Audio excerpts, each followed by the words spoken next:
স্বাধীনতা দিবস উপলক্ষে ম্যারাথন দৌড় প্রতিযোগিতা নিগমনগরে ৭৮তম স্বাধীনতা দিবস উপলক্ষে আজ বৃহস্পতিবার নিগমনগর নিগমানন্দ মর্নিং ইউনিটের উদ্যোগে ম্যারাথন দৌড় প্রতিযোগিতা হয়। উক্ত দৌড় প্রতিযোগিতাটি নিগমানন্দ সারস্বত বিদ্যালয়ের মাঠেই অনুষ্ঠিত হয়ে পরিশেষে পুরস্কার বিতরণী এর মধ্য দিয়ে সমাপ্তি হয়। আজ সকালে এই দৌড়ে উপস্থিত ছিলেন সংস্থার সকল সদস্যবৃন্দ। আজকের ম্যারাথন দৌড় প্রতিযোগীদের মধ্যে প্রথম, দ্বিতীয় ও তৃতীয় স্থানে নির্বাচিতদের মধ্যে পুরস্কার তুলে দেওয়া হয়। উল্লেখ্য, আজকে ম্যারাথন দৌড়ে প্রায় ৩০ থেকে ৪০ জন প্রতিযোগীরা অংশ নেয়। সংস্থার প্রতিষ্ঠাতা কৃষ্ণকান্ত ভৌমিক কি জানালেন শুনে নেওয়া যাক।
আজ ভারতের ৭৮তম স্বাধীনতা দিবস উপলক্ষে প্রত্যেক বছরের ন্যায় এবছরও আমাদের নিগমানন্দ মর্নিং ইউনিটের পক্ষ থেকে ৫ কিমি ম্যারাথন দৌড় প্রতিযোগিতা দিয়ে আমাদের অনুষ্ঠান শুরু হয়েছে।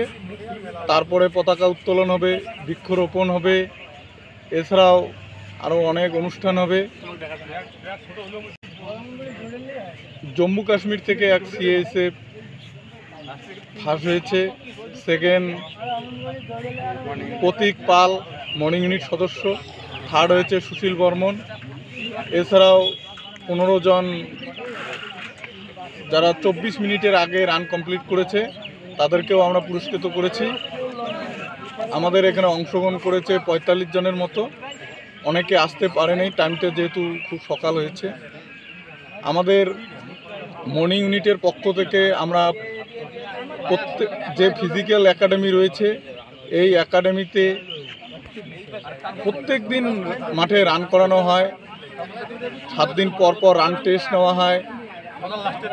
এছাড়াও এখানে ফিজিক্যাল যে সমস্ত টিপস আমাদের মর্নিং ইউনিট সদস্য সিরিজদা রয়েছে, পঙ্কজ আছে, বিপুল, প্রণয়, পিভো, সবাই আর কি সাহায্য করে আমাদের। এখানে সীমান্ত বর্মন আছে, সবাই মিলে আমাদের এই মর্নিং ইউনিট একাডেমি যে রয়েছে আমরা চালাই এবং সবাই এখান থেকে অনেক সাফল্য অর্জন করেছে, অনেকে আবার করবে এই আশা আমরা রাখছি।